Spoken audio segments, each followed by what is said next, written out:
We are live. Hello, everybody. Happy June. Although it's almost over, happy Pride Month. And thanks for joining us for another Boobies and Noobies Tit Talk panel. We do these every month on YouTube. This audio will be taken down and put into a podcast episode at a later date, but you get to see it here and hear it here first. Tonight's panel, I'm super excited about. Our discussion topic is queer love through the ages. We are talking about queer romance, and not only that, but queer romance that takes place in different decades, in different times. And I'm super excited because I not only love to read queer romance, but I am now also writing some queer romance. And I am always looking to stock up my Kindle with more books to read. So I'm super excited to hear about all of our panelists' books, as well as maybe make a few recommendations. And if at any time people watching want to comment some recommendations in the chat, please feel free to do so.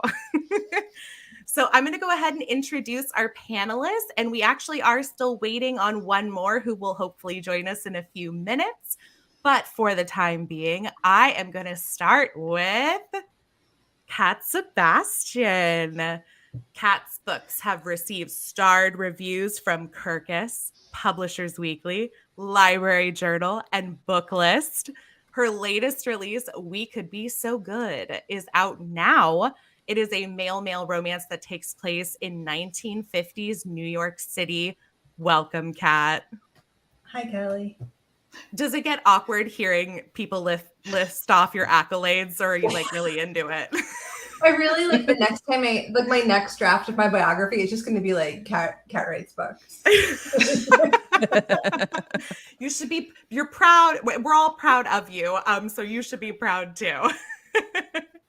That's awesome though. We're super excited to have you here. Next up is bookstagrammer and debut author Kristina M. Okay, I should have asked you before we started. I'm going to butcher your last name. Canales? Go, give it a try. Give it a try. Yeah, that's it. You got it. All right. I'm usually so good about that too, about asking about names before we get started, but there we go.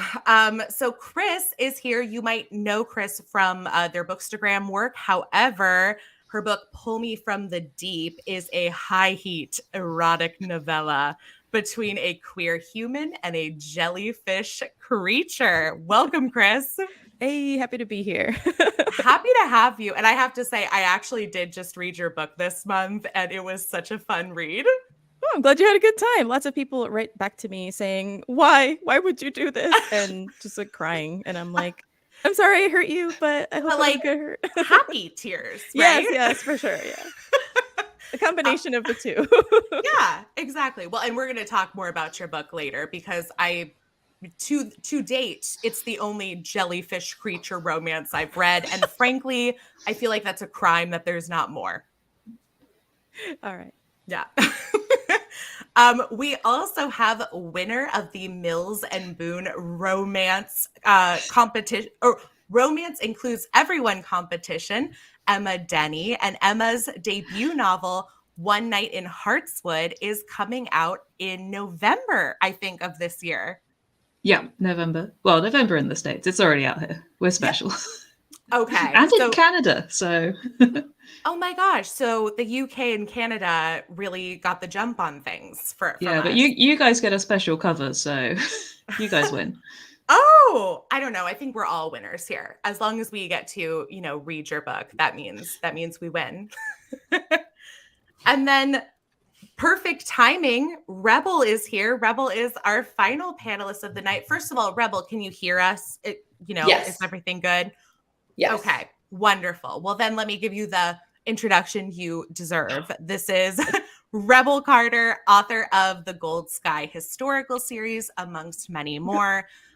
The books take place in 19th century on the Montana frontier, I believe. Yes. Yay. Yes. Well, we're so glad to have you here with us.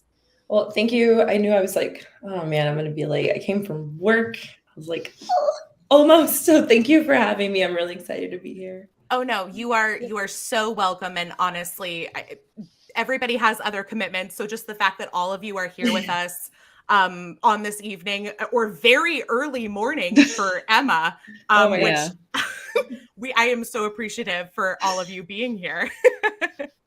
So I think the best way to get started is, I mean, at least I've found that most romance writers are also prolific romance readers. So I'd love to know a little bit about each of your romance reading journeys and how queer romance specifically has factored into them. And I know people always wait for me to pick who goes first. So I'm just going to kick it over to Kat.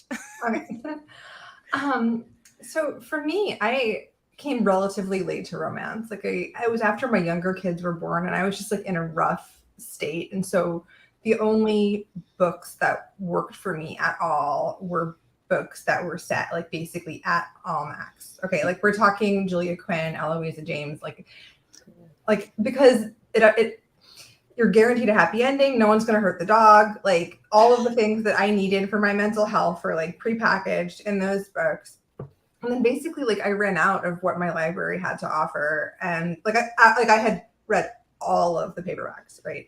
And so I think I probably was like 150, 200 books in before I was like, wait a second, like everybody here is straight. Like, why isn't this like, first of all, why did it take this long for it to bother me? Right. Why was I not even looking for that? Right. Why have I been trained into not looking for me in books? Right. Why do I feel like that's the correct view? Right. And then like once I noticed it, I couldn't unnotice it. Right. So it did not take long for me to look for queer romance and then sort of like want more.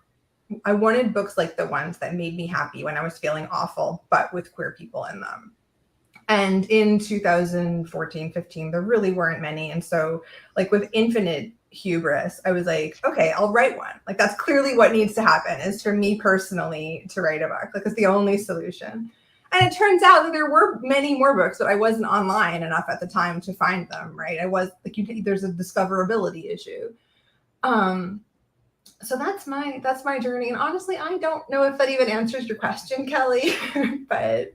Oh no, you like answered one and like already moved on to the next, which is totally fine. But no, I think, and I want to hear it from everybody else, but I do think you bring up a good point that I think a lot of authors do make, which is that they really got into writing, especially with romance, because they wanted to see stories reflective of like their personal experiences and their lives that weren't necessarily being written, or at least written and marketed to them as much as other stories were. I know that to be true for myself. I know that to be true for so many authors. So yeah, I think that's great. Anybody else can jump in and go next.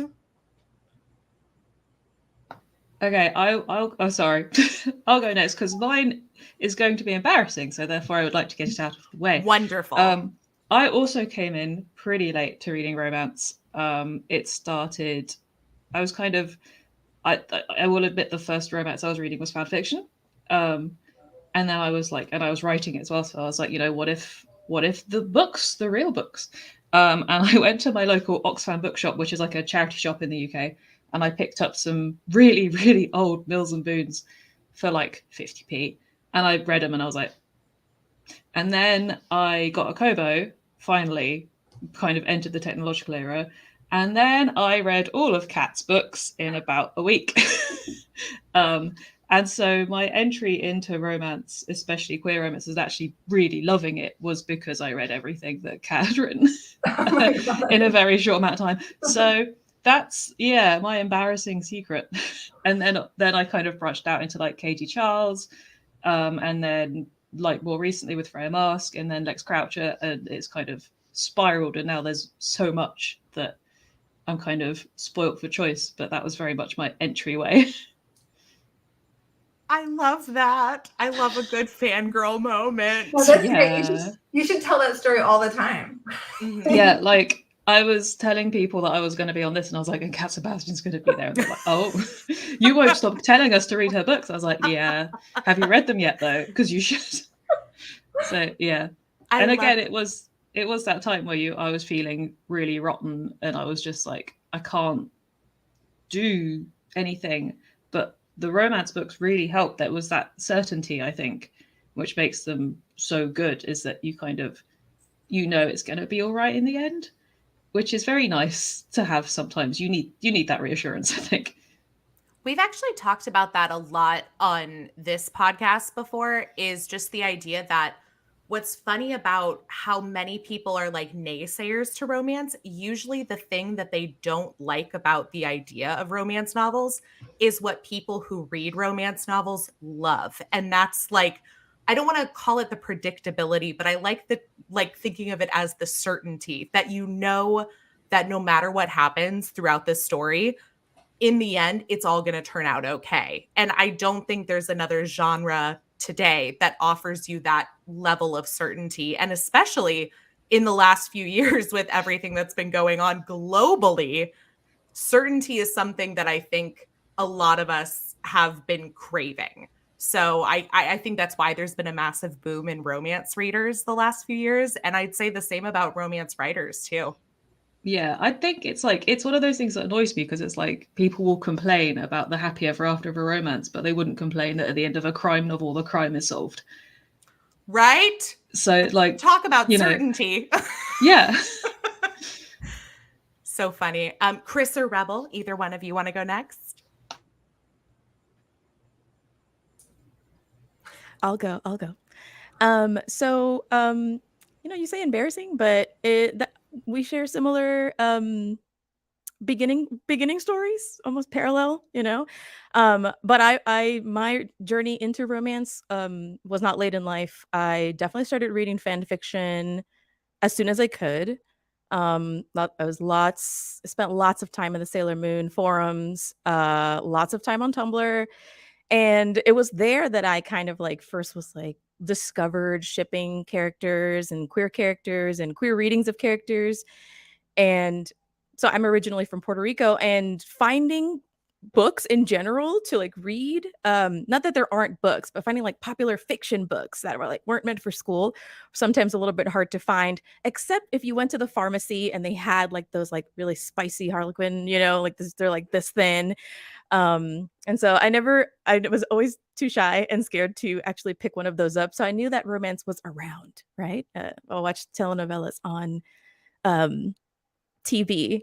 But as far as reading it, I would read mostly on my computer. And as I kind of got older, branching out and more bookstores started to pop up on the island, that's when I see a lot more books that I'm like, oh, I'm interested in. And one of my gateway authors into romance was Cat Sebastian, for sure.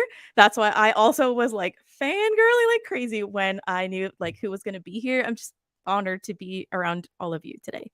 And so once I was in college was really when I started reading in earnest. I wanted to read romance. I got a bunch of friends to read with me because it wasn't enough. No one else was reading it. And I wanted someone to talk to. So I was like, let's do a book club. Let's read these books. And I was reading along with Vaginal Fantasy, which is a romance book club that Felicia Day had with a bunch of her other friends. And they would monthly read books, and they would run the gamut from paranormal romance to historical romance. And, they had a different variety, and it shaped a lot of what I ended up really liking as a romance reader myself. So that was my kind of intro into it. I've never forgotten, and I've never stopped reading fan fiction. But the shows have changed. That's true. New shows, new fan fiction. I don't think you're alone in that either, though. We actually did a podcast episode just about fan fiction, and it was really informative to me just because that was never a part of my romance reading journey. But from all of the people that I've talked to over the last 5 years, I have found that fan fiction has been a very formative experience for both writers and readers. So I think that's great.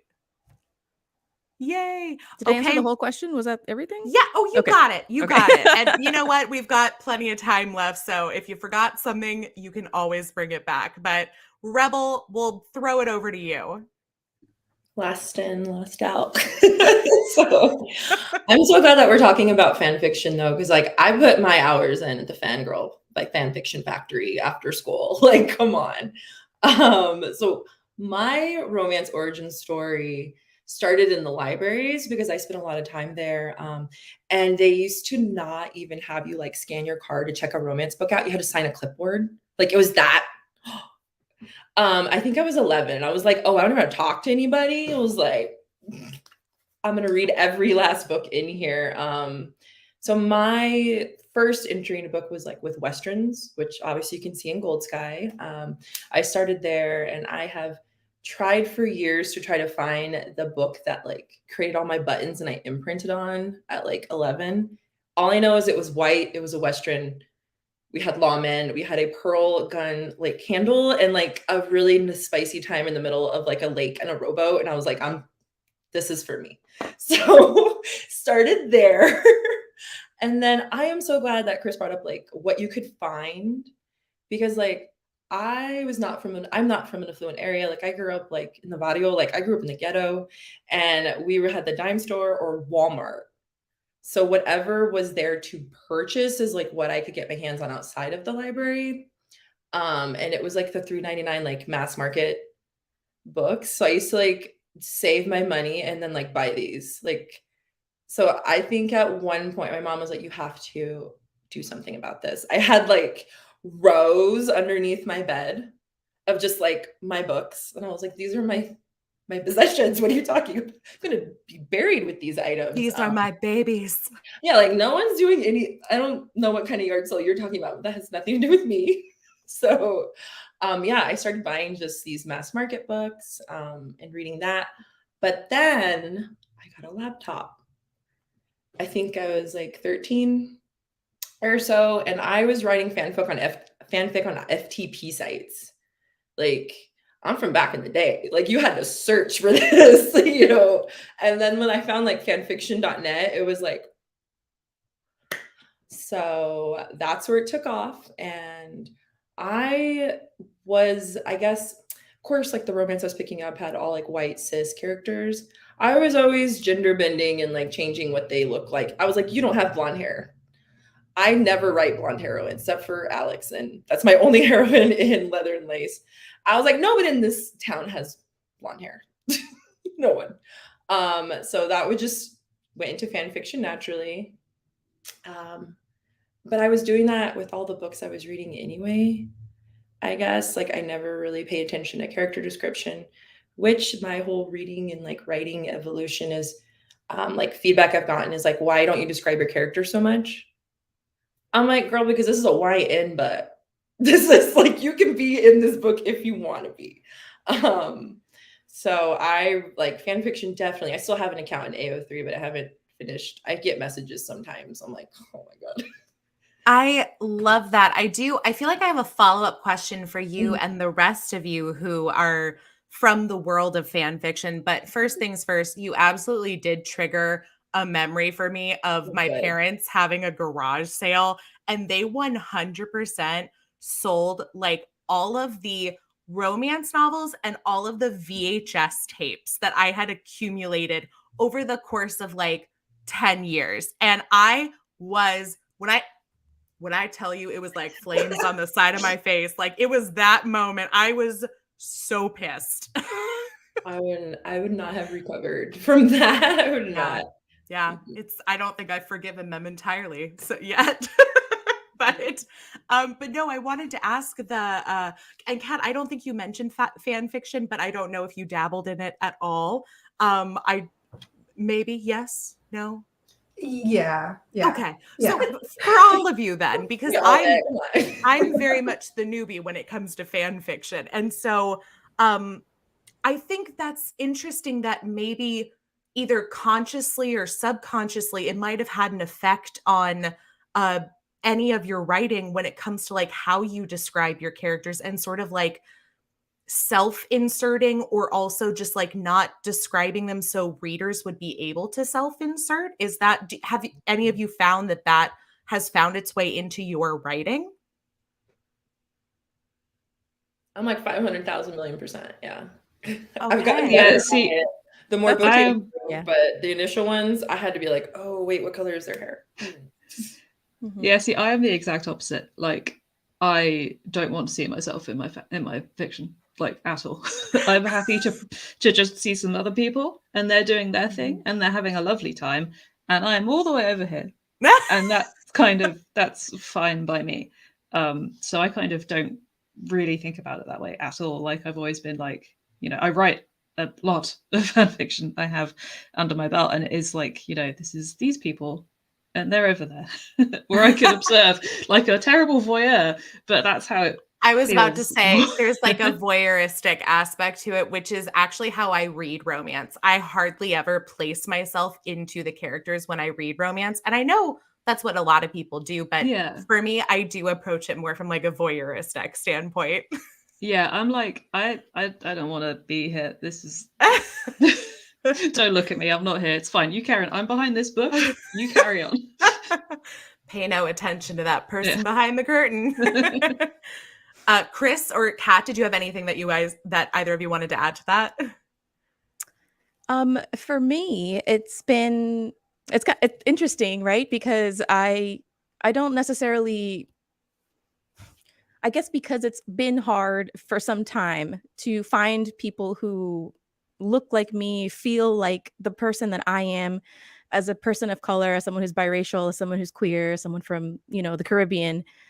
So I've always looked for that in books, and I've always like yearned for that in books. I'm having like the best summer of my life reading the new Adriana Herrera books because it's just doing it for me. Whenever I'm writing characters, I don't picture them as anything but looking like me. And I think I try to do that to kind of like challenge myself, because even if you want to do that, sometimes maybe the people that are reading your stories, the people that are reading your books aren't necessarily, I guess, picking up what you're putting down. So I guess it just depends on how I'm feeling about it. And if you're reading anything that I've read, all of the people, unless otherwise stated, are people of color or they're Black people. And if there's a white person, then that person I will kind of like describe them so that that that's the white person that I'm talking about. I love and that. it's just kind of like a sort of like a weird inverted situation that I want to do, because I don't want people to default to maybe thinking that my characters are white. And sometimes if I get asked, and I'll be like, well, why did you assume that? Yep. So it's just like a moment to maybe correct, or not correct, but just kind of confront that, default. I'll go with default.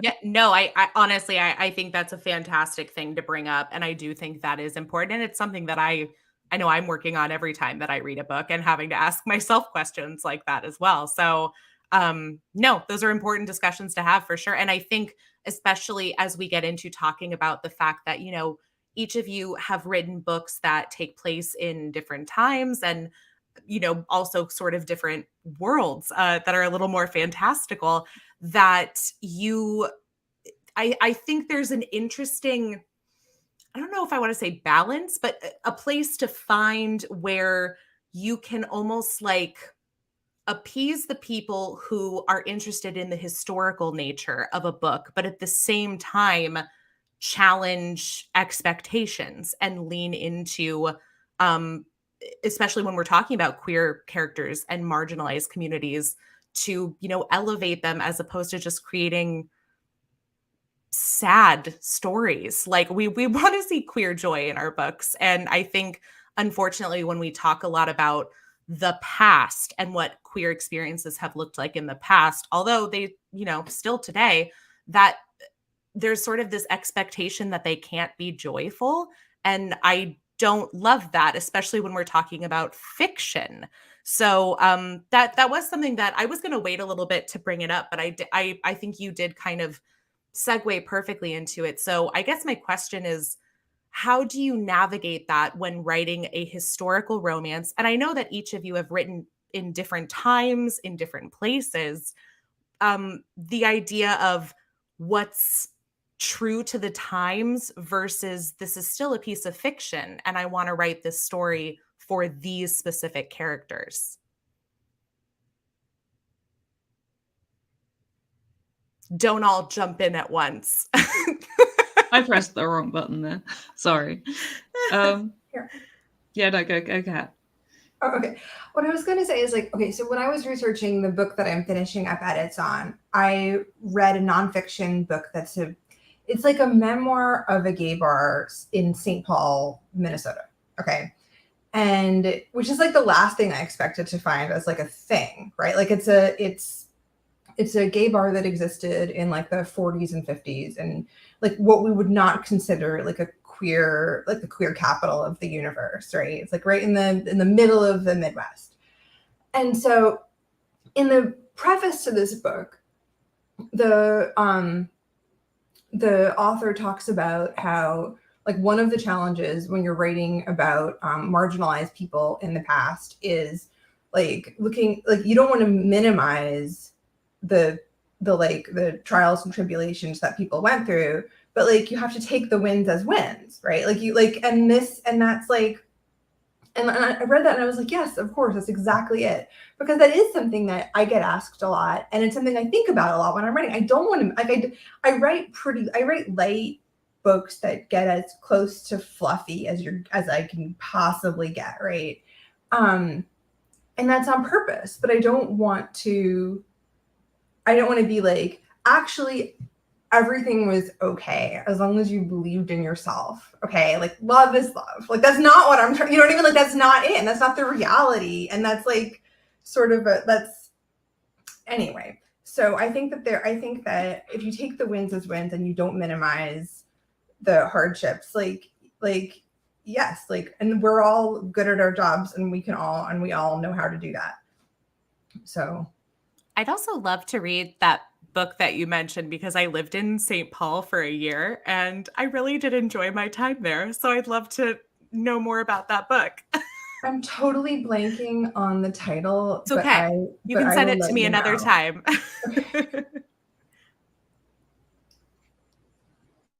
I'm ready to go unless someone else is like. So I get asked this too, or I've had people like challenge my books. That's totally fine because they're wrong. And that's fine. Well, here's the thing. I love history. I have 2 degrees in history. So I have my bachelor's and my master's, and I have my master's specifically in the time frame that I wrote my book in Reconstruction era. So I am an expert in that area. But one thing, so it's really nice to be like, are we gonna do this? So you actually get to be the person that's like, well, actually. I'm like, I actually have like 100 books over here that supports what I'm doing. So, but the thing that I was really grateful for in the conversation, like the cohort, all the people who mentored and taught me, is like, when you write history, they're people, and you cannot forget this ever. And there's agency. You have to leave their agency alone because they're a person. And also just like when you're, engaging with the history of a marginalized community, if you don't know it well enough, you need to go back and read more. You need to research it more. You're not here to do harm. Like your flippant observations can do big harm and impactful. You have to be very careful about where you're treading, which means you have to engage with the history and the historiography of that, the context. And that's something that a lot of history enthusiasts who like to kind of be like, where's the historical accuracy, haven't done. Which always gets me like, I'm like, that's revisionist history. Because, yes, things were hard. Things are always hard. You have to look at it in the context of where did this person exist and how did they exist? And where did they find joy in their own life? Because when I was writing my book, I'm like, I'm not writing, I'm going to say like torture porn. That's not what this is. Like, I'm here to tell a story about a strong woman who could have existed in this time because the laws couldn't have stopped her, right? Actually, they didn't exist in that time. People were finding ways to get around social norms all the time, just so it's just remembering to preserve that agency, to be like mindful of where you're treading, because we don't know everything. And it's like your own bias, checking that the whole time. But a lot of people don't do that as they consume media and stories and all that. So I don't know, that's just my little rant on agency. So. No, and I think you brought up a lot of really great things, especially when it comes to like sort of writing outside of what you know, whether you're writing a character of a different race, religion, whatever it might be, like the amount of research that needs to go into that. And also I think the intention of like, why is it that you, not you rebel, but just the general you would like to write this specific character's story as such. And I think you have to be ready for people to challenge you on that. And if you're not, you're in for a rude awakening. Because I think readers are very smart too, and they're going to challenge you. And that's not a bad thing. That's not a bad thing. So I'm glad you brought that up. Yeah. Cool. Emma or Chris? Yeah, go ahead. So I'm in a bit of a weird space because my book is set in 1360 Oxfordshire / Yorkshire, kind of. And so research is fiendishly difficult because the only people who wrote stuff down were the church or laws. So you kind of have an idea of what people were being told not to do, but you don't really have that much idea about people's actual day-to-day lives. It's all kind of picking stuff apart, and that's across everything. So it's big things like what was the lived reality of queer people, to little things like what did they name their horses, and did they name their horses? And it's just everything, which does make writing. Did they name their horses? I don't know. I could never figure it out. In the first book, I was like, I'm just gonna safe bet no one's horse has a name. And then the second one, there is a named horse. The only thing I learned was that cats were all called Gilbert, and that was it. And I was like, okay, I'll take that. That's fine. So it is tricky, especially like there is so much history with a capital H of the sort of people, because I've had a few people pick up Heartswood and complain that it's not historical enough. And I'm like, are you here for a book about history, or are you here for a book about making out in the woods? Because this is the second of those things. This isn't a historical book. This isn't teaching you about most of it's set in the woods. It's not about wilderness survival. It's about snogging in the woods and having a happy ending. Like, that's what it's about. That needs to go on all of your branding and marketing. I need the shirt. I need it on a shirt, bumper sticker. I want the tote bag. I want it all. Like, it's about snogging in the woods, not history. Like, there you go. And it's hard to fit history into it anyway, because the plot is such that they don't really spend that much time with other people and stuff. It's very insular. But I did have a few people. I had one guy complain that there wasn't enough of the plague, and I was like, okay, correct. There should have been more of the plague if we're being completely historically accurate. But again, it's a book about snogging in the woods. And like, if they got the plague, and also I wrote it during the height of COVID, I was like, no, I refuse. So it is really tricky, kind of, because you do find evidence of people, of queer people, of trans people existing, but the history of it is so muddled, and 1300's perception of even gender is so different to ours that it's just kind of impossible to pin down. And on one hand, it's quite like frustrating because you're like, oh, I don't know if this is right. But on the other hand, you go, but also this means I can do whatever I want. So I'm going to do that. Which is kind of, you're looking at it that way, like as how like you frame it, to then, oh, well, this is kind of freeing me up to be able to approach it however I do want to without the plague. Yeah, without the plague. Like, there is a lot of, like, I think this is something that the first book I've been very cautious with history, and then the more I'm like, I don't care.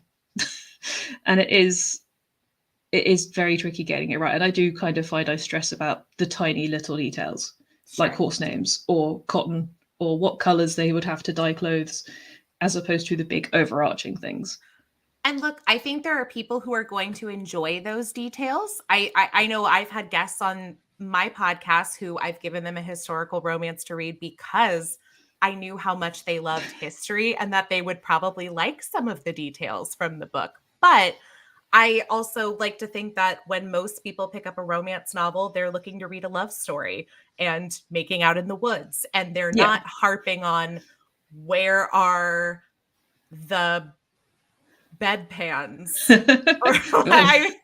That's like, I don't know. That I feel like that's the one that comes up a lot when people do bring up these discussions with me, is like, well, it's not realistic because like everyone would have chlamydia. And I'm like, yeah, I'm sure they did, but Yeah. that's not I in the mean, book.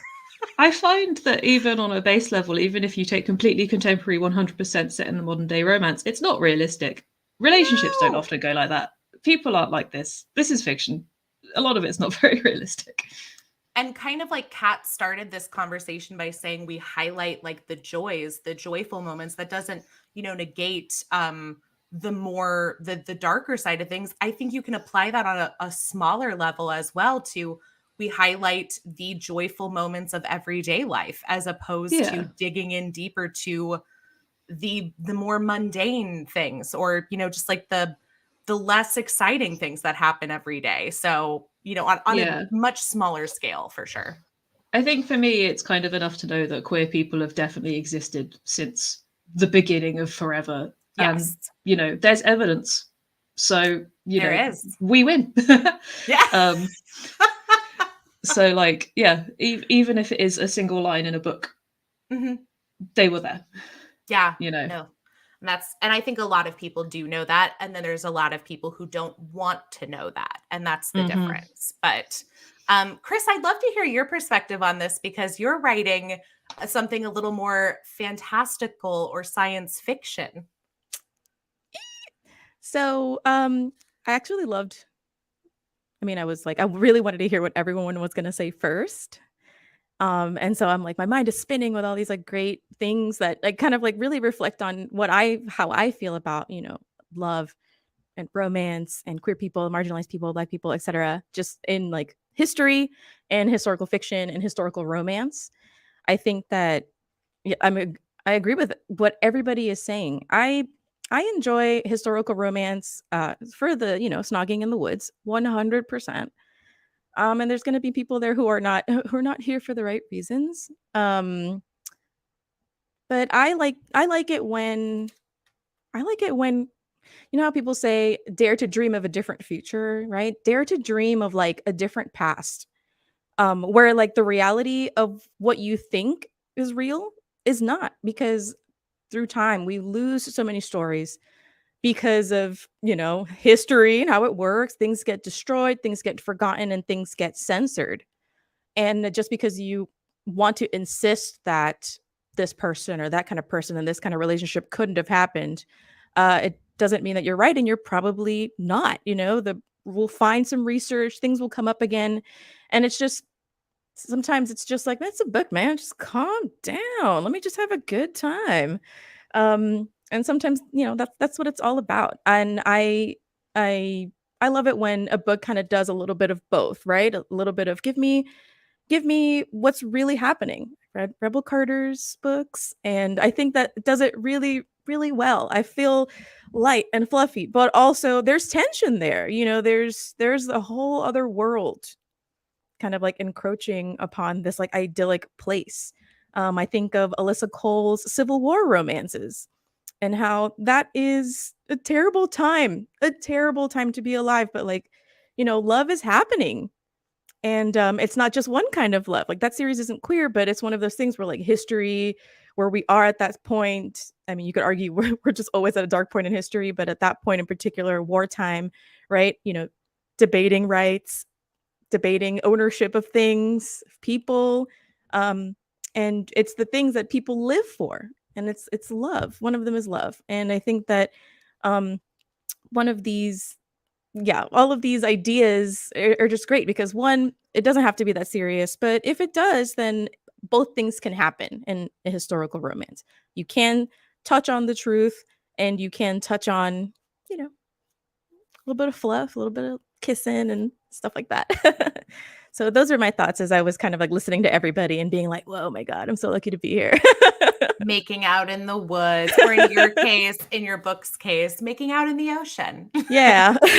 Something like that. Yeah. Yeah. I can get on board for all of it. I should have asked this before when we were talking about sort of, some of the stories that all of you have written. But since this is about queer love through the ages, would you maybe want to highlight some of the time periods that you've written in, and maybe some of the research that's gone along with, a fun fact or two? I don't know, just something that you have researched about that time that you would like to share. And I know Kat kind of already mentioned a couple things, and Emma and Rebel sort of leaned into like the time periods that your stories take place in. But if there was anything you wanted to add to describe the world a little bit more, I think that'd be cool. I found, for me, a lot of it that really annoyed me was things that don't happen. There are no potatoes in medieval England, and this is a horrible shame. Like, it's not only is it wet and cold and damp, there are also no potatoes. It's like No potatoes, like none. That's even the point. None. No potatoes. Potatoes weren't in medieval England, so it's all like turnips, carrots, that sort of thing. And I actually, there's a scene where they're discussing that one of the main characters going and stealing cake from the other main character's chef, like from his cook, because he's charmed her or something. And I just kind of put in editing for so long, it was just, I'm going to steal, and then in square brackets, cake. And I was like, I'll come to that later. And it took me so long to find anything suitable, because just, again, the perception of what counts as a treat now and then is so different. And I ended up with a kind of gingerbread, which isn't at all what we think gingerbread is. And then I was like, well, I'm gonna have to make it. And it wasn't bad. It was bread, honey, a little bit of ginger, not much, nutmeg, and it was supposed to have saffron in it, but I was like, I'm not forking out for saffron, no. And it was fine. If I was, living in 1360 and had never had chocolate, I'd be like, this is pretty good.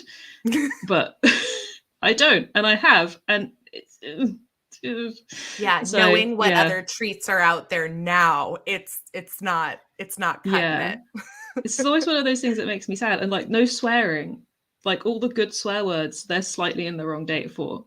And I'm like, these characters should be swearing.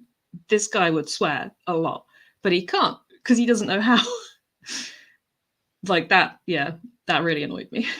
That's interesting, because I have seen that be something that people push back against in historical romance as well, is just like the concept of like swearing and certain swear words. And then of course it leads to the Twitter post or TikTok video where somebody educates everyone on the etymology of these words, which I always look forward to. But that I haven't talked to an author before where they've said it was actually before these swear words were happening. I accepted that they couldn't say shit. And then I realized that there are sex scenes in the book. They're both cis men. And I was like, how am I going to describe what's going on? Because I did a lot of research into historically accurate genitalia terms, and they're all terrible. Oh, they're terrible. They're not good. And sorry to interrupt, but this is reminding me of, I was a big fan of Spartacus Blood and Sand when it was out on TV, and one of my favorite cuss words on that show was Jupiter's cock. Every time there was cussing, and it was just a like good one. Hera's tits. And it was fantastic. And that's the extent of my expertise on historical cuss words, honestly. I think I'm partial to Hera's tits. I think that's pretty good. Great. Yeah, in the end, I sent a very long, probably too long email to my editor going, please, can I say cock? Please. And she was like, yeah, that's fine. Great. So yeah. I appreciate it. Saved the day. I like it. So, it makes me, I do wonder what some of the other words were that you're like, they weren't great. Pole was one. Mouse, which isn't sexy. Mouse. He removed his mouse. Like, no, thank you. As in the creature. Yeah. I think there was a lot of like blade, sword words, which kind of, there's a very fun canonical dagger, which they probably should have had because it was so prolific, called the Bollock dagger. And however you're imagining it looks is exactly how it looks. There is a shaft, there is a blade, and there are two balls. And I was like, dare I give the gay characters in this book these wild penis daggers? And I didn't, because I was like, no, that's too far. Well, but maybe for the next one. And the next one's about two girls, so it might be quite funny. Ooh! Shh. Okay, we'll come back to that in a second, because obviously I do want to know what everybody's working on next. But if anybody else wants to weigh into interesting things that take place in your books, or at least influenced the time period of your books.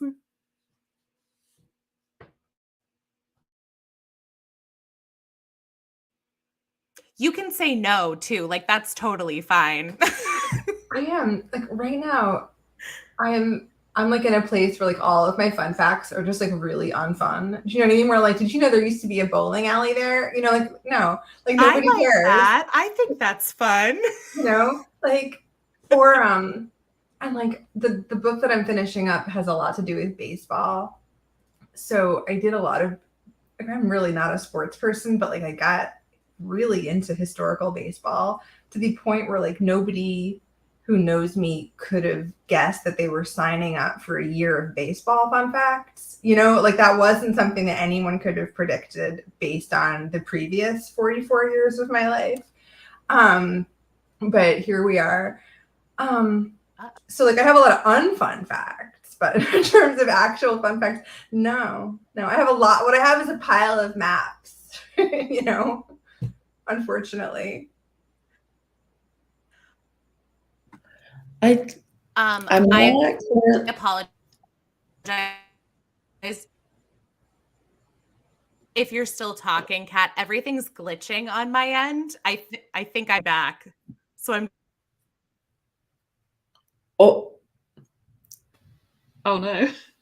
we need an adult. What happened? Oh. Well, this is our hangout now. Ours. Take it over. I mean, I'm sure we all have the link, so I don't know. Yeah, she'll be back. She'll be back. I have to say, Emma, it's just like total cowardice not to use mouse. Okay, you gotta do it. Dagger, you had it right there. I mean, if it helps, I then took the fun fact about the mouse penis word and then used it for a fan fiction because I was like, this is too good. I can't let this go to waste. So I was like, I'm going to give this one to Tumblr. They'll love it. I've not thought of Tumblr in a long time. I mean, No. I suspect there's someone from my Tumblr in the stream. Hello, because you just called me Mary, and that's my Tumblr name. So, hello. I haven't been on Tumblr since the Great Yahoo crash. Oh no, I live there. It's been chaos today because of The Witcher, so I'm just like, oh yeah, that's what I'm doing after this. yeah, it's surprisingly good. I'm just very happy. I feel very vindicated in my life choices up till this point, my character obsessions up till this point. So I'm just, vibing. Do you do like Witcher fanfic, or do you read it? Do you write Witcher fanfic? I'm gonna get all your secrets. Oh yeah. Oh yes. I mean, the real secret is about the Megamind fanfic I wrote before I wrote Witcher fanfic. The what? Megamind? No, I said it. You can't. I'm not going to repeat it. Oh, I heard Megamind. yeah. Megamind. Ooh, yeah, but that's a strong strip. Yeah. The Witcher fanfic is greatly more by measure of about 500,000 words. So. Oof, okay. Mine was when I was on Tumblr, I was on the Dragon Age Inquisition tag. Oh yeah. That's one of those things that I see everyone has it, and I'm like, oh, okay. You guys make this look so good. I see. She's Kelly. back. Are you here? You're here. I see you. Can you hear us? Hello. Uh-oh. I can hear people, but I can't see anything. We can see you. I can see everyone again now. Yeah. Okay. It's coming back. No, not just me. Wouldn't be a proper live stream without a Technology. glitch, honestly. Yeah.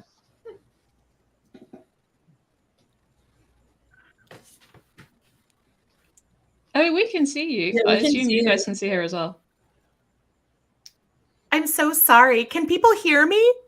Yes. Yeah. Oh, Yeah. now I'm the entire picture. I Emma's don't care for spotlight. that. Tell me Oh, no, more don't about the look at me. Witcher fan fiction. There's Now a is lot your of it. time. Oh God, there's a lot of it, but that behind me. I'm sorry, I have a new person to make 𝑦𝒆𝒂𝒕𝒉𝒆𝒄 kiss now, so it's fine. Oh, exciting. This is weird. I'm like, oh God, this is my house. Hello. Would you like a snake tour? I mean, like, yeah. that's something that could go into a historical. That could be a good pickup line. Maybe. Would you like to see my snake? I'll put that in the next one.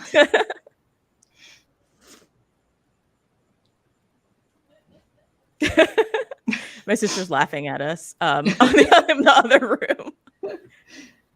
This is like very good timing because my kitten keeps approaching and like staring at me, and I'm like, please don't ruin the Snakes scene. and now a cat. Yeah, 3 cats, 3 snakes. The house is a bit of a zoo.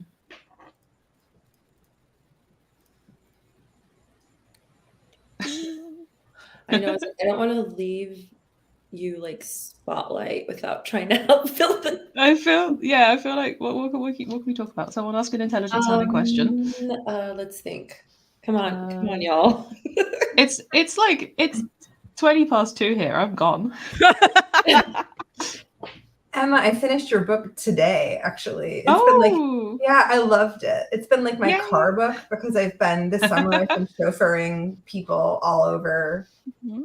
And so like it's the book that I have next to me in my car when there's like no Starbucks or whatever for me to keep going. Like it's my compensation, right? Yeah. And so today I was like, I have 80 pages left. Like this will totally last me like 5 more days, right? Okay, no. Like I made my daughter sit in the car. Like, just like sit there while I finished it. The ending does get a bit dramatic. I loved it. Yay, thank you. I cannot wait until your next one. Yeah, God, I can't wait till it's out, till I'm finished editing. Oh, in the chat it says, tell everyone what you're working on next. Who wants to go first? Is it still me It's on still this you. giant screen? I don't like that. Cool. Okay, well, seeing as I'm here, I'll go next. I am currently working on, late stage working on the sequel to One Night in Heartswood. In traditional romance novel sense, it's a sequel, but it's about different characters. It's about the sisters in the first book. So yeah, so it's Jo and Lily. Kat, you'll know them. No one else will. And yeah, they are the next one. And whereas Heartswood was quite, I wouldn't say sad, angsty. There's a lot of deep, sad emotions and I love you, but it's too difficult. This one is a bit more fun. I've been thinking of it as A Knight's Tale, but with lesbians.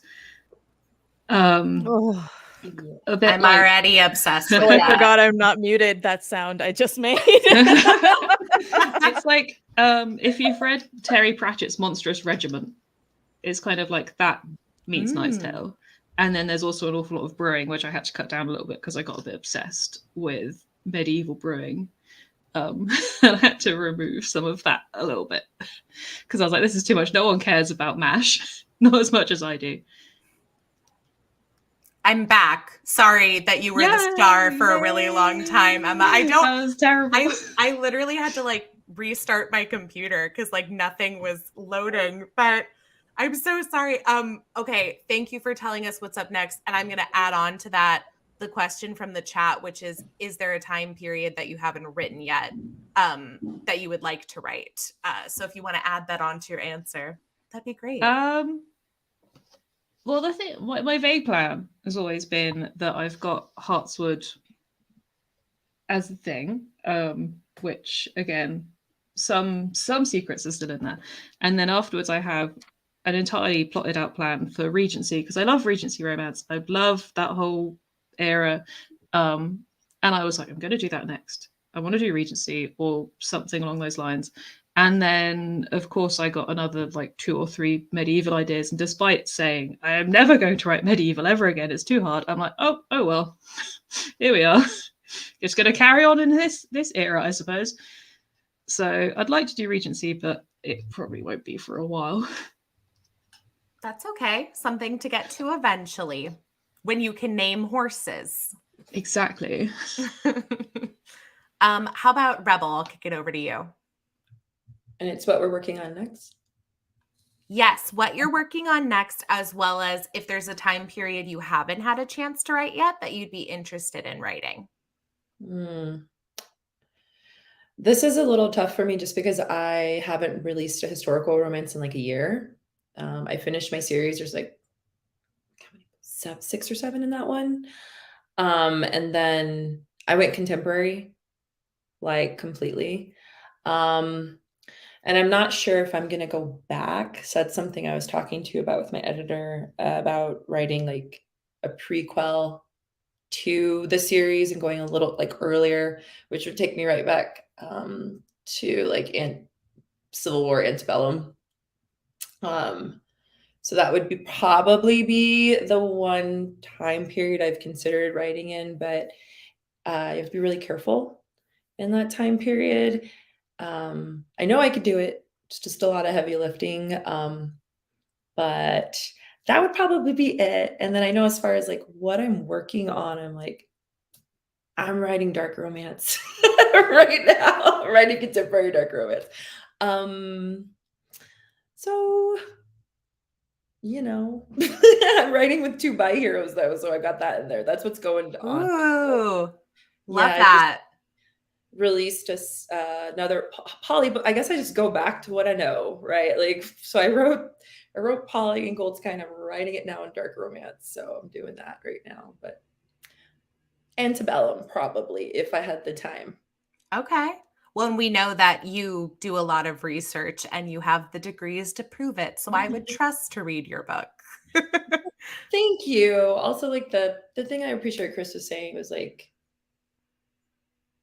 where she was saying like, imagine like the past, my whole thing is like, it did exist, it did. So somewhere in some fashion.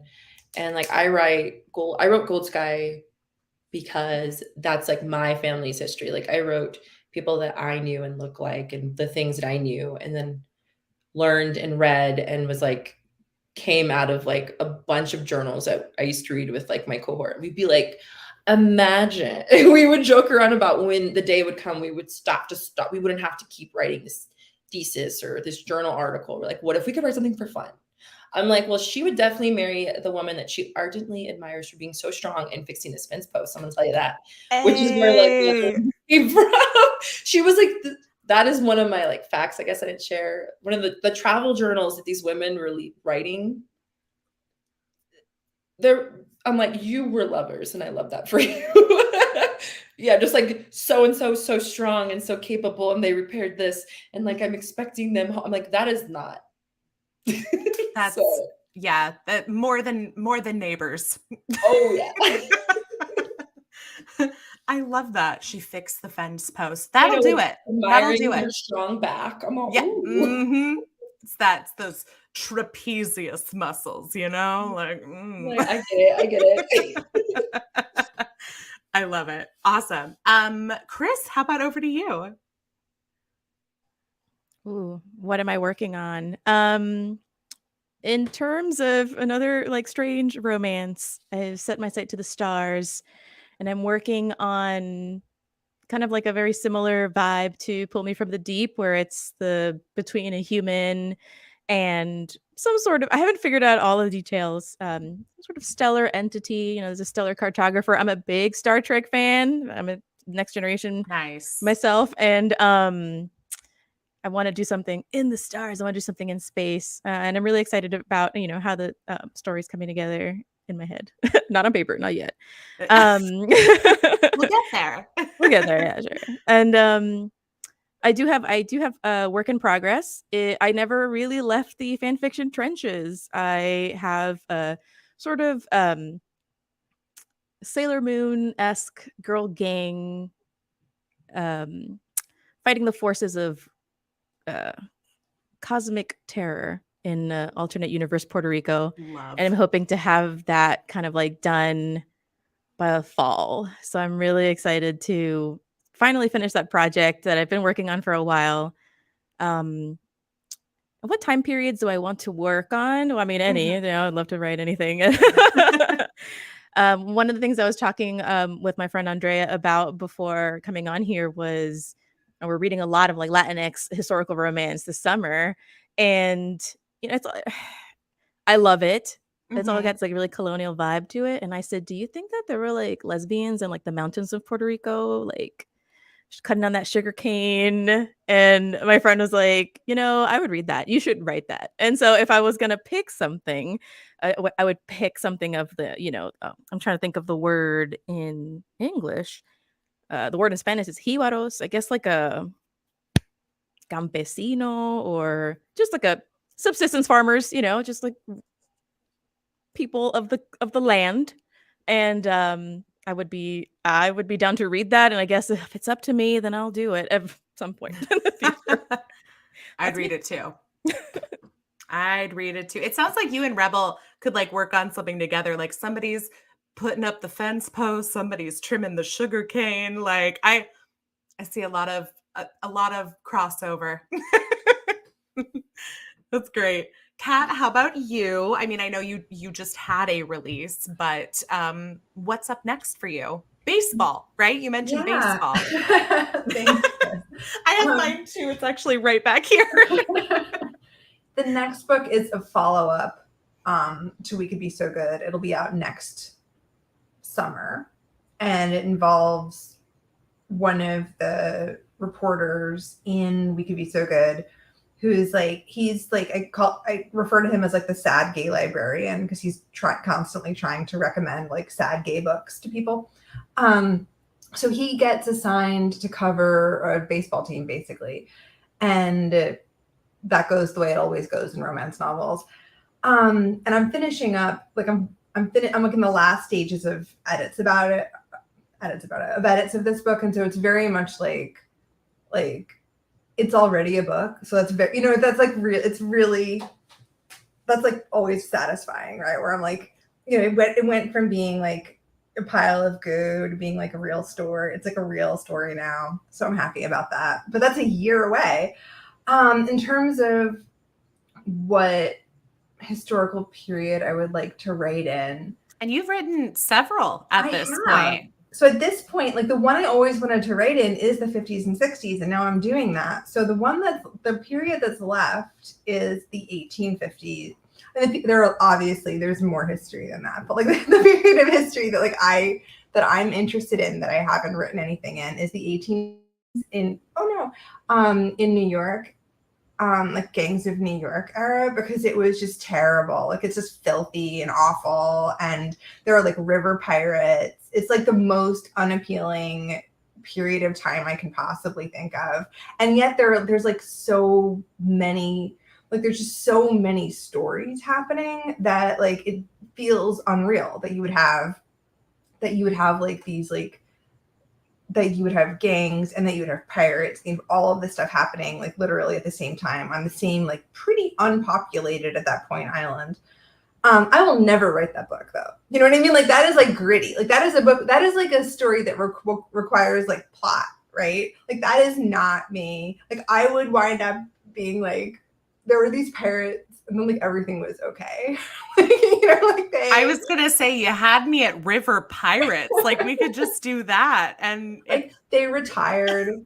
Retired river pirates. They fostered a bunch of cats. Like it was good. They had a great life in the country. Like it would not be the story that I'm envisioning. So anyway, that's like a free story. You can have a trilogy out of that for anybody who's watching. I love it. So you're just giving people suggestions now for what they can take on. That's great. I want to read that. So I'm good. Someone else is going to need to write it because it's not going to be me. See, there you go. And I would say the time period that I would love to read more from is like 1920s, 1930s, like just with like prohibition and like the music that was happening then, and like going into like the beginning of like movies and like silent film stars. Like that would be like a time period that I'm not going to write it. But if we're just like putting ideas out here for like people to manifest into existence, that's the time period that I would like to read. So if anybody out there wants to write it, it's yours. Well, I think we're at about an hour because, you know, my computer decided to not function today. But thank you to everybody who stuck around even through my technical difficulties. I love that they still got to stick around with the four of you, although it seemed like Emma was the star for quite some time. Way to hold down the fort there, Emma. Emma's Kitchen, Emma Snakes. It was kind Cat of terrifying. Yeah, I saw snakes in the comments and I was like, I'm not sure what happened while I was gone, but we're just gonna keep rolling. See, this is the tragedy of it being 20 to 3 in the morning. If it was in the daytime, I'd be in my office and I could have been like, look at my wonderful office. Look at this entire wall of art of Raff and pen from my book. Isn't it nice? But I'm stuck down here. Yes, no, I appreciate you being here. I appreciate all of you being here, but I very much appreciate you staying up so late to hang out with us, Emma. So thank you for that. And thank you to all four of you for being here. I'm a fan of your books. Emma, I haven't gotten to read yours yet, but I am excited to do so in November. Unless anybody in the UK wants to send me a copy before then, and I'll read it this summer. But in the meantime, I will be sure to include links for all of our guests today for where you can find them, follow them, grab their books. And as promised at the beginning, this will eventually be published as a podcast episode as well. So if you prefer to listen to things while you walk, while you drive, whatever it might be, that will be available. But to all four of you, thank you so much for hanging out with me and for doing all that you do for the book world, but also for queer romance. I appreciate it. Thank you for having me. It's been really good. Thank you for having me. you. It's wonderful hanging out with all of you and love all of your work.